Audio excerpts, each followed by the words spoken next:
introduction.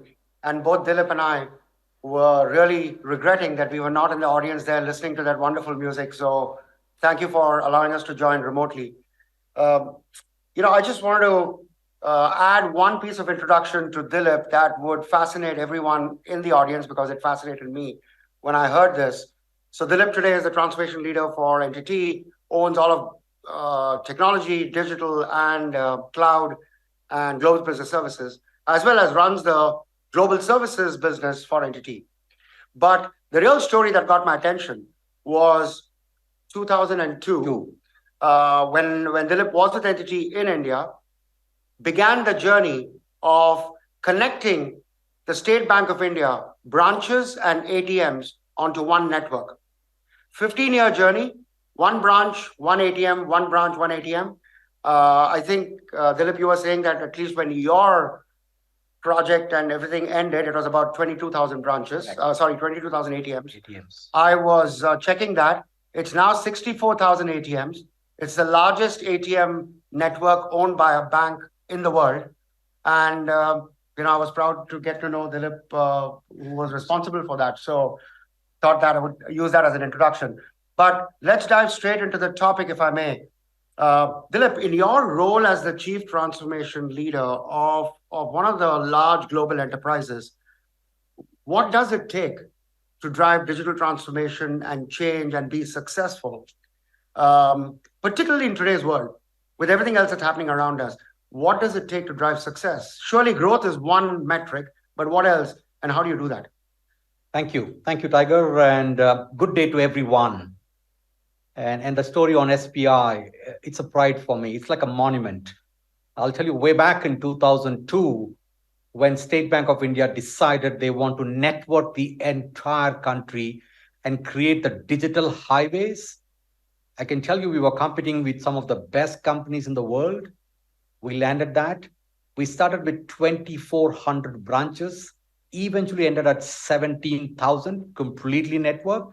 And then ATMs, likewise, we started with a couple of hundreds and ended up with about 20,000 plus. But why do I tell the story? Extremely important to know, in 2002, although the business model was largely based on selling products, installing products, and supporting products, way back in 2002 at NTT, we picked it up as a managed services offer. It was not just technology supply. And it's a big difference because SPI had probably about 40 or 50 people in the team, and they wanted to network the entire country. And by the way, we did the entire world as well in a very short period of time. So in 2002, we landed this model called managed services. And since then, you've seen managed services is the one that's pivoting most of the technology services company growth. Come to 2020 now, the business model has changed dramatically. What was seen as product-led services, now it's all software and subscription that is leading the growth. Everything and anything in terms of capabilities, Tiger, it's around subscription and services. What do I mean by that? I think we just have to align back to the CEO and understand what is his 2 or 3 big priorities. Every CEO, number one priority, Tiger, as you called out, is growth. Either it is net new growth or growth coming from existing clients. No doubt about it. But the question is, what is the engine that is going to drive the growth over the next couple of years? We have seen this industry shifting dramatically from products, hardware being consumed as CapEx, is now completely moving to subscription. Services that was absolutely to install or support is also moved to more and more outcome. So the second big focus that we have apart from growth is all on transformation. And what do I mean by it? Every CEO has a limited dollar in his pocket. And there's always 3 zones competing for the transformation dollars in a company. The big dollars go into growing the business, driving the performance. Next, the dollars go into driving the productivity and then the innovation. So the cool part is at NTT Tiger, we have made a conscious choice that we know the industry is moving more to subscription, more to outcome services, and more to managed services. We are investing that extra dollars around transformation that is balanced between three zones and massive simplification of our systems, massive simplification of our processes. Therefore, we can drive a much effective engagement with our clients and drive the outcomes. And does that mean, Dilip, that in today's environment, it's all about making those choices and then sticking to them while the world obviously is volatile? And does that also mean, therefore, getting buy-in? And how do you do that? Just to finish off the topic on success, what are the 2 or 3 things that you tease out as these are the 2 or 3 recipes for success in that digital transformation journey for someone like you in your enterprise? Lovely. That's a great question again. From a CEO scorecard, obviously, as you rightly said, it's not more than 2 or 3. There's something called Get Fit scorecard, and there's a growth scorecard.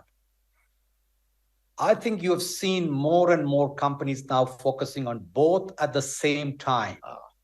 Both at the same time. You not only need to get fit, but you have to stay fit. And then drive this recurring model, because you all know, unlike a CapEx model where we had upfront revenues coming in, here this is now going to be completely a different model. So the metrics around Get Fit is obviously to make sure that we don't have a bloated cost structure. Number one, what is your SG&A cost to your margins? How do you manage that right balance? Second, on the growth, it's the existing clients and new clients. Profitable growth and some of the metrics around that. That's great. Actually, we are seeing the same thing, which is an attempt by most enterprises to protect innovation dollars, strategic innovation dollars with a North Star. Correct. Now, how do you get that in today's environment if the growth in the world is going to be slightly slower than last year and it's got a lot of other challenges? Well, we are seeing clients focus even more on cost, not for its own sake, but in order to generate the dollars to invest back into that original innovation bucket. So let's now broaden that to all enterprises in the world, and let's talk about innovation. What are you seeing as the drivers of that innovation, the connection of that innovation to growth? How are enterprises thinking about it? If for them, growth is very important, and obviously they know technology is going to be the driver of innovation, what are the kind of models and things you're seeing apart from the one you already called out? I think I have to go back to the same thing, correct? I think everyone sitting in the audience will connect with me that the business model is rapidly changing. And in the income statement, historically, we had 3 lines: product, project services, and support services or annuity services. We're adding a 4th line called subscription. Because what was sold as a product with a perpetual license is now become a subscription with annual license renewal. It's a huge difference for all of us. Even from the client's point of view, it is a big difference. What historically he was buying as a CapEx and probably depreciating in his book over 5 years, now the same product is getting bought as subscription. So this is a single biggest difference. And I think more and more companies are getting to realize that the traditional transactional business model, which was built on buying products and the client was able to pay for the features, which was built on buying complexity and clients paid for complexity as a value, which was built on customization and clients paid customization as a value. Yeah. If you really look at the 3 lines in our income statement, product, they kind of paid you for the features, done. Installation, they kind of paid you for all the complexity that you can do, done. And then likewise, annuity services. But that buying action is changing. And the good news in our income statement was we saw the financial value coming up front while the clients saw the economic value coming over a period of time. Yep. Now, let me come back to this point. You asked the question, what is it for broader audience? And I want to make sure that we all understand this. The biggest driver of change is the financial value for vendors or service providers and the economic value for the client is going to converge and it will start at the same time. Which means the industry, the guys can't recognize it upfront because the client will say, look, this is my first outcome. You get me my first outcome, you get your first dollar. You get me my second outcome, you get your second dollars. So I think this business model will pivot big time into software, and within software into subscription. Even a simple router, a switch, let's say a compute, your server, you name it. And apart from all the other big software that you have, everything is moving into subscription. And those subscription is moving into services, which means the model will move from a product-led economic model into more like product becomes an engagement platform. It will become X as a service, everything as a service. Products, which was the economic engine that was driving the growth so far, will now become the engagement platform, which will then drive the services, which will then drive the outcome, and which will then drive the real value for the client. Which technically means all of us as friends in the room here, complexity is now our enemy. Yeah. Complexity is not our friend. Which technically means you have to go back to your ERP systems. You have to go back to your CRM systems. You have to go back to your ITSM systems to see how we can reject the complexity, engineer out the complexity, and bring subscription to the forefront. Because you know the one thing that we need the most, even on-prem, is data. If we can get the data that can tell you what is the consumption unit, what is the feature consumption, what is the recommendations, we made it.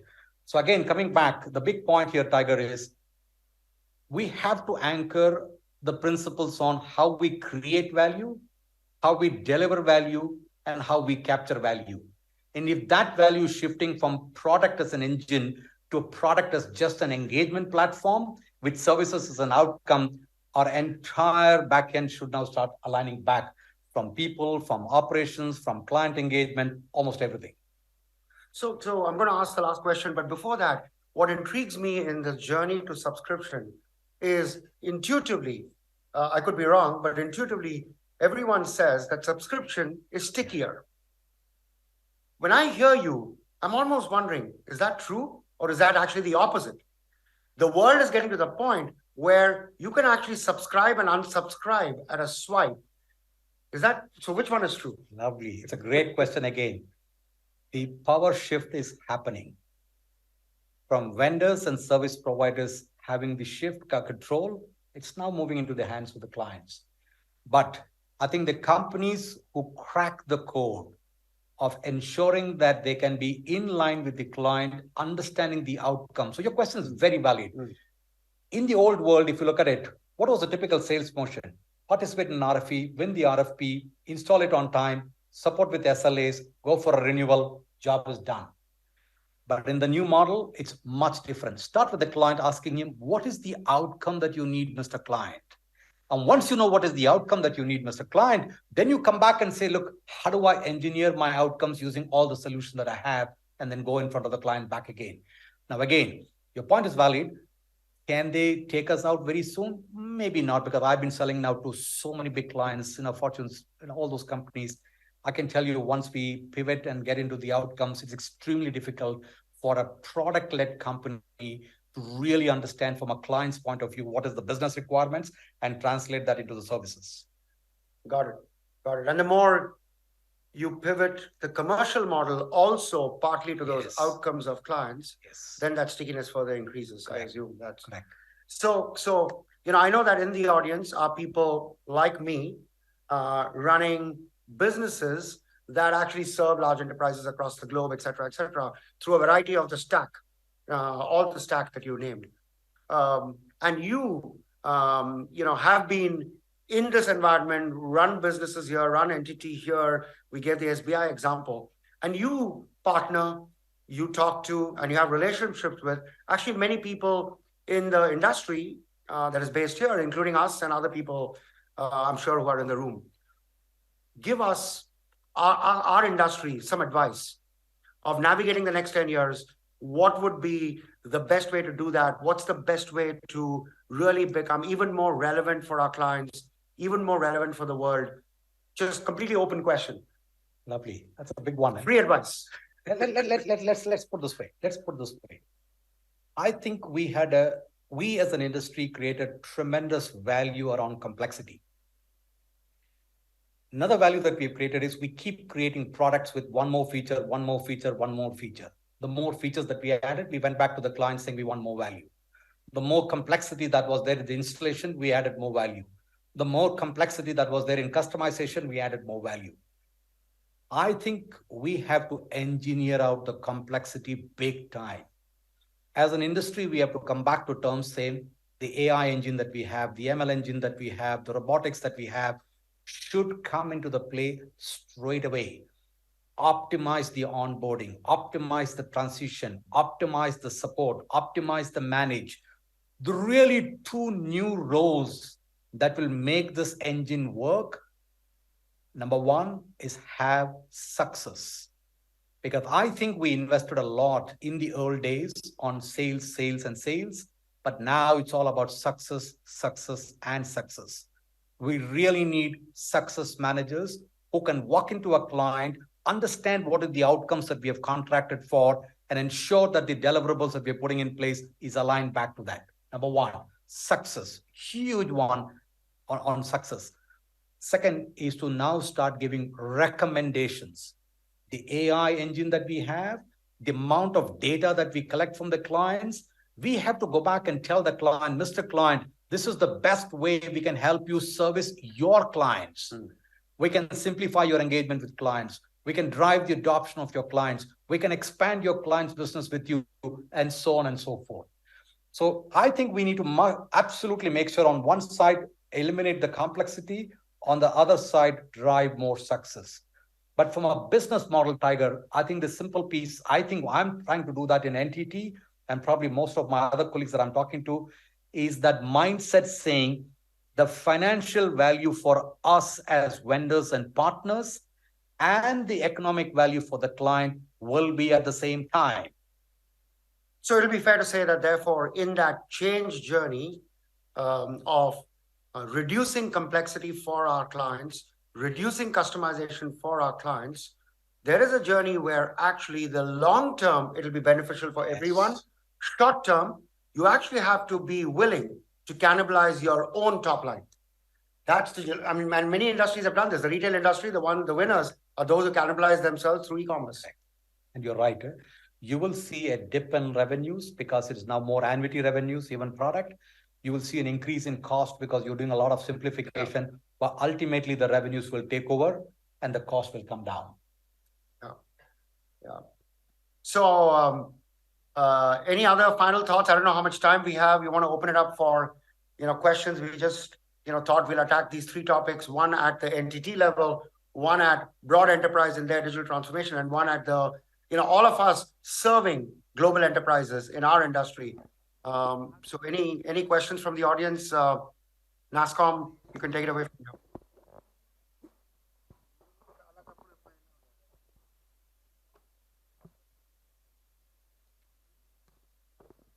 Hi, could you speak a bit about the headwinds that you will likely see in the next year or so as the tech industry, and particularly the Indian tech industry?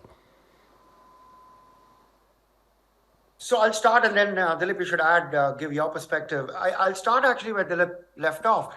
I am finding that the conversations with clients, large enterprises, has shifted from about 40% of conversations being about cost to about 60% of conversations being about cost.